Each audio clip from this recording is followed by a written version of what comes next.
Et bonjour, c'est Nicolas de immobiliercompagnie.com et dans cette vidéo, je vais répondre à la question comment vivre de l'immobilier, mais juste ça. Attention, je suis obligé de te prévenir, on va utiliser une version extrêmement simplifiée de ma vision des choses. C'est tellement simple que tu peux peut-être même me le reprocher, mais pourtant, je t'assure que c'est vrai.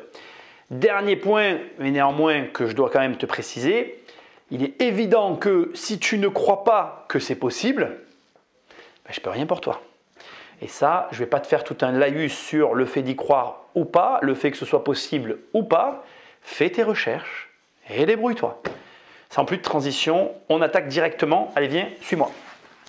Et donc, sans surprise, c'est ici que ça va se jouer et je vais tout de suite te donner la plus importante de toutes les recommandations.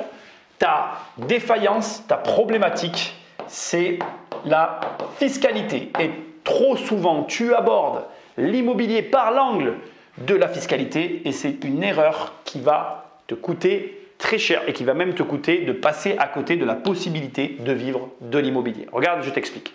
Pour commencer, pour répondre à la question comment vivre de l'immobilier, tout d'abord, on va rendre cette vision, ta façon de penser très simple. On va faire une équation binaire. Alors, bien évidemment que le monde est plus nuancé que ça, mais pour moi, soit tu vas optimiser ton nombre de biens, on va parler stratégie si tu préfères, soit tu vas optimiser ton nombre de lots, locataires.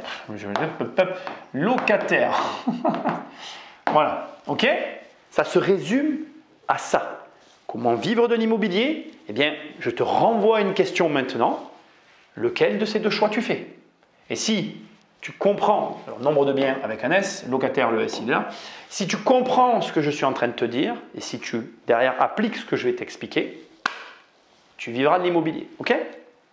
En gros, aujourd'hui, le problème avec la fiscalité, c'est que tu vas acheter du neuf, qui va impliquer un prix trop grand par rapport au loyer. Globalement, l'équation de la fiscalité est la suivante.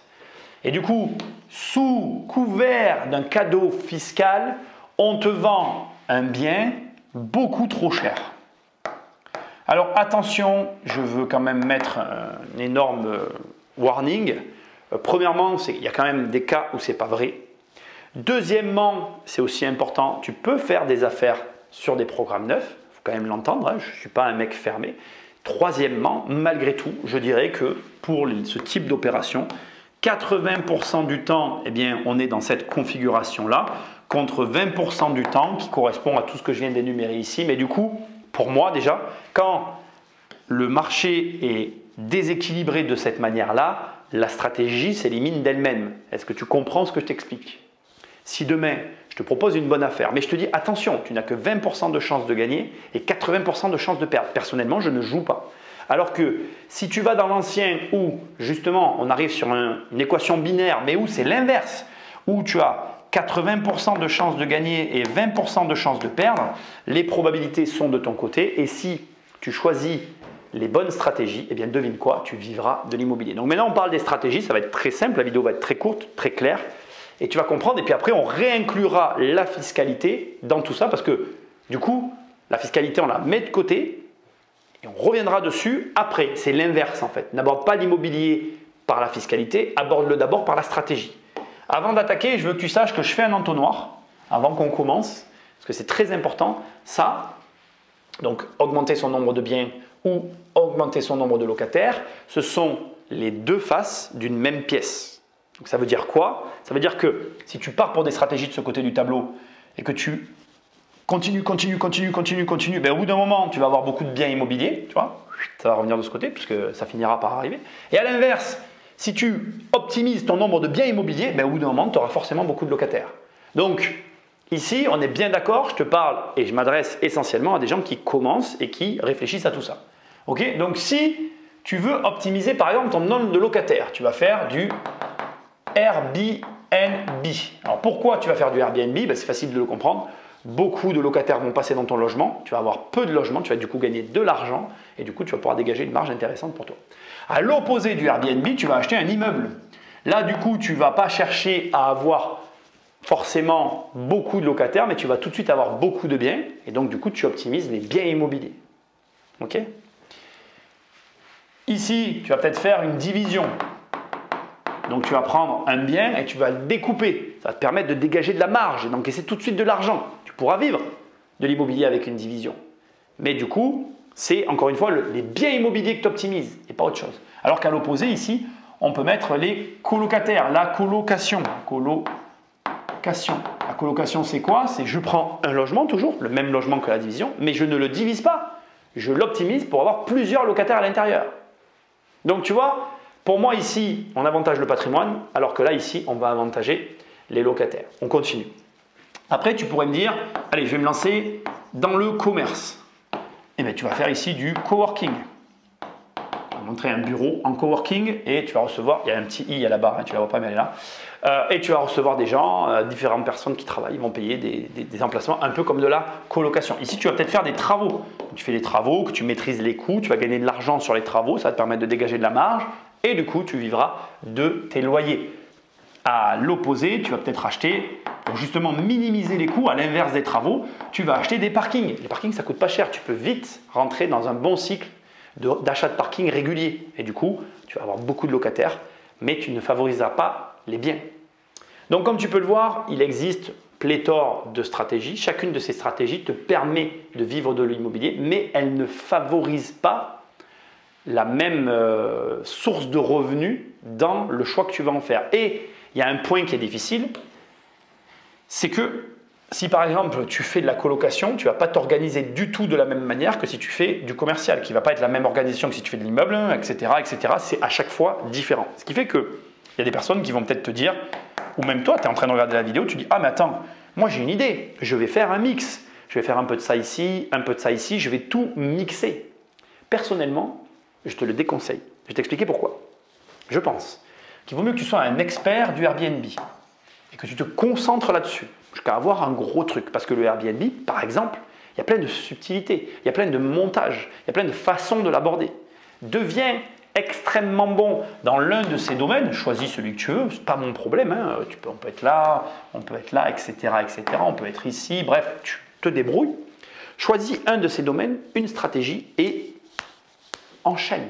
Deviens excellent dans un de ces domaines. Et comme je te l'ai dit, jusqu'à ce que tu finisses par arriver en bas de l'entonnoir pour que le global ait un sens. C'est comme ça. Le mix, c'est une bonne stratégie, mais après pour moi. Pourquoi après? Eh bien, je vais t'expliquer pourquoi. Parce que justement, quand tu trouves quelque chose qui marche, continue de le faire inlassablement jusqu'à arriver au point de saturation. Et à ce moment-là, tu vas te diversifier. Maintenant, revenons au début avec la fiscalité et intégrons-la parce que la question doit rester en suspens. Comment j'intègre la fiscalité dans ce que je viens de dire? En définitive, je t'ai présenté différentes stratégies et il convient de considérer que tu vas en choisir une. Airbnb, immeuble, ça c'est ton problème.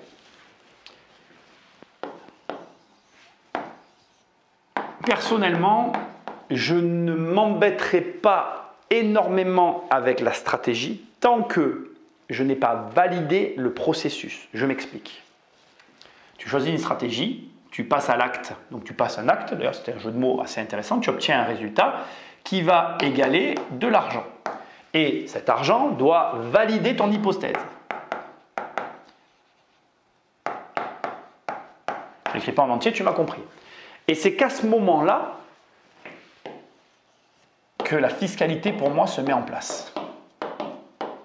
Pourquoi qu'à ce moment-là? Parce qu'après, l'idée c'est de continuer avec un résultat x2, x3, j'ai fait des trucs sur le tableau, j'aurais peut-être pas dû aller si bas, en fait c'est ça mon erreur, tu vas faire comme ça. Voilà, et après tu vas continuer ici, tu vas repartir sur un deuxième acte avec x2, x3 plus de résultats, et à ce moment-là, bien évidemment, tu vas intégrer la fiscalité. Attention, ne me fais pas dire ce que je ne t'ai pas dit. Bien évidemment que si tu choisis une stratégie, tu dois en connaître la fiscalité, tu dois te former, tu dois te renseigner, tu dois faire ce qu'il faut pour que la connaissance du domaine en question te soit acquise et que tu aies globalement une idée de ce que tu vas faire. Mais je ne m'embêterai pas avec la fiscalité dès le départ. Pourquoi? Parce que tant que je n'ai pas validé l'hypothèse, je ne vais pas m'engager dans un montage ou dans un système complexe sans être sûr que la chose en question correspond à mes attentes. Comment vivre de l'immobilier?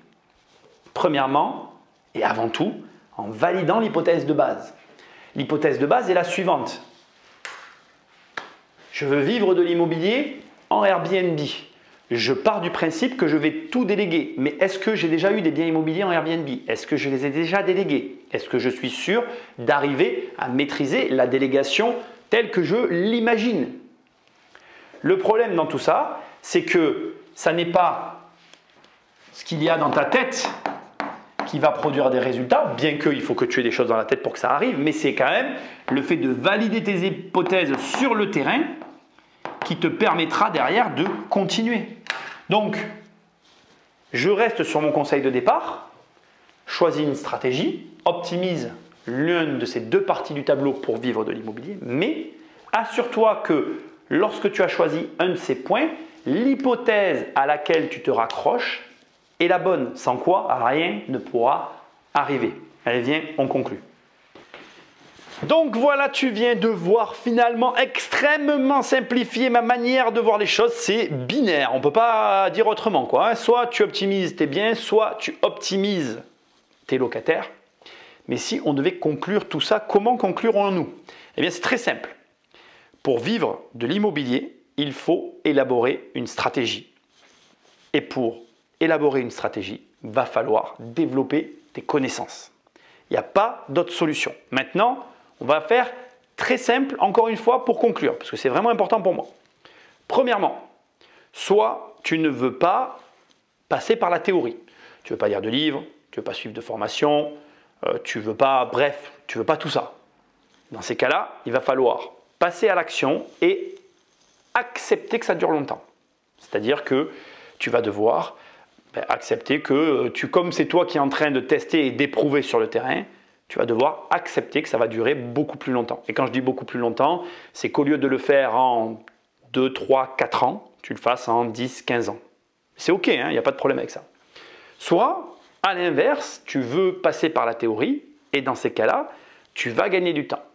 Mais qu'importe la méthodologie que tu veux dans ta vie en fait, ce qui compte, et c'est ce par quoi je veux finir, c'est que tu investisses. Parce que je voudrais te dire ceci, que tu te lances dans l'immobilier ou dans n'importe quel investissement au départ avec le rêve d'y vivre ou avec le rêve d'être rentier, enfin peu importe, ça c'est ton problème. Moi, ce que je veux que tu retiennes, c'est que d'investir, c'est ton salut. D'investir aujourd'hui, de te bouger les fesses, de te dire « allez, je le fais ». Et même si ça ne marche pas, eh bien, ça te sera bénéfique pour tout le reste de ta vie. Et j'aimerais que tu te rappelles, mais alors, de cette phrase jusqu'à la fin, mieux vaut un mauvais investissement qu'une bonne dépense. Je préfère que tu achètes, suite à toute cette aventure que tu vas vivre sur comment vivre de l'immobilier, etc., un appartement et que ça ne marche pas, plutôt que tu ailles dépenser ton argent je ne sais où et que tu fasses n'importe quoi avec. L'appartement, dans tous les cas, sur du moyen ou du long terme, il te laissera quelque chose in the pocket. Ok? Donc, oui, c'est possible de vivre de l'immobilier. Il faut être stratégique. Il faut pour ça soit acquérir des connaissances, soit les développer soi-même. Il est évident qu'en fonction du chemin que tu vas choisir ensuite, ça sera plus ou moins long.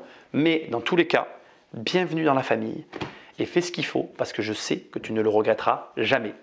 Like, partage, abonne-toi, va sur immobiliercompagnie.com, il y a toutes les ressources qu'il te faut. Je suis à même de t'apprendre à vivre de l'immobilier.